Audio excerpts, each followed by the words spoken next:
ഇന്ന് ഞാൻ തയ്യാറാക്കാൻ പോകുന്നത് ഒരു വെറൈറ്റി മെഴുക്കുവരട്ടിയാണ്. അതിനു വേണ്ടി ഒരു പാനിലേക്ക് കുറച്ച് വെളിച്ചെണ്ണ ഒഴിച്ചു കൊടുക്കാം. ഇതിലേക്ക് അല്പം കടുകും അല്പം ഉഴുന്നുപരിപ്പും ചേർത്ത് കൊടുക്കാം. നന്നായിട്ട് അതൊന്ന് മൂത്ത് വരുമ്പോൾ നമുക്ക് അതിലേക്ക് വെളുത്തുള്ളി, കുറച്ച് കറിവേപ്പില, ഒരു സവാള അരിഞ്ഞത് നമുക്ക് ചേർത്ത് കൊടുക്കാം. അതിനി നന്നായിട്ടൊന്ന് മൂത്ത് വരണം. വളരെ ടേസ്റ്റിയായ ഒരു മെഴുക്കുവരട്ടിയാണ്. ഇതിലേക്ക് ആവശ്യമായ ഉപ്പും നമുക്ക് ചേർത്ത് കൊടുക്കാം. ഇതിലേക്ക് 2 വലിയ ഉരുളക്കിഴങ്ങാണ് ചെറുതായിട്ട് അരിഞ്ഞത് ചേർത്ത് കൊടുത്തു. നന്നായിട്ട് നമുക്കൊന്ന് മിക്സ് ചെയ്യാം. അല്പം പോലും വെള്ളം ചേർക്കാൻ പാടില്ല. ചപ്പാത്തിയുടെ കൂടെയും ചോറിൻ്റെ കൂടെയൊക്കെ കഴിക്കാൻ പറ്റിയ നല്ലൊരു മെഴുക്കുവരട്ടിയാണിത്.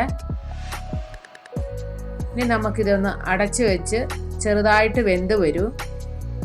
2-3 പ്രാവശ്യം നമ്മളിങ്ങനെ അടച്ചു വെച്ച് ഇത് വേവിച്ചെടുക്കണം.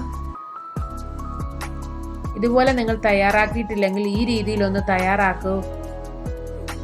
നിങ്ങൾക്ക് ഇഷ്ടമാകും. ലഞ്ച് ബോക്സിലൊക്കെ കൊടുത്തുവിടാൻ പറ്റിയ നല്ലൊരു മെഴുക്കുവരട്ടിയാണ്. ഇതിലേക്ക് 1 ടീസ്പൂൺ ചതച്ച മുളക്, 1 ടീസ്പൂൺ മല്ലിപ്പൊടി, 1 ടീസ്പൂൺ മഞ്ഞൾപ്പൊടി എന്നിവ ചേർത്ത് കൊടുത്തു.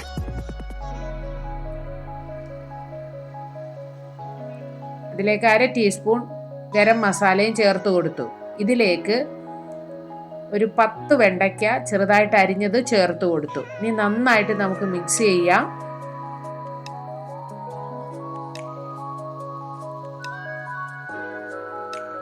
ഇനി നമുക്കിതൊന്ന് അടച്ചു വയ്ക്കണം.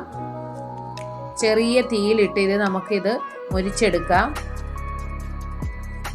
ആദ്യം നമ്മൾ ഉരുളക്കിഴങ്ങ് ചേർത്തത് അതിന് വേവ് കൂടുതലുള്ളത് കൊണ്ടാണ്.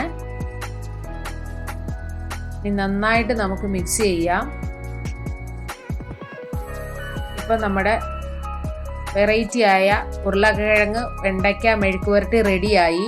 ഈ വീഡിയോ നിങ്ങൾക്ക് ഇഷ്ടമായാൽ ലൈക്ക് ചെയ്യാനും എൻ്റെ ചാനൽ സബ്സ്ക്രൈബ് ചെയ്യാനും മറക്കരുത്. വീണ്ടും കാണാം പുതിയൊരു വീഡിയോ ആയിട്ട്. Thank you.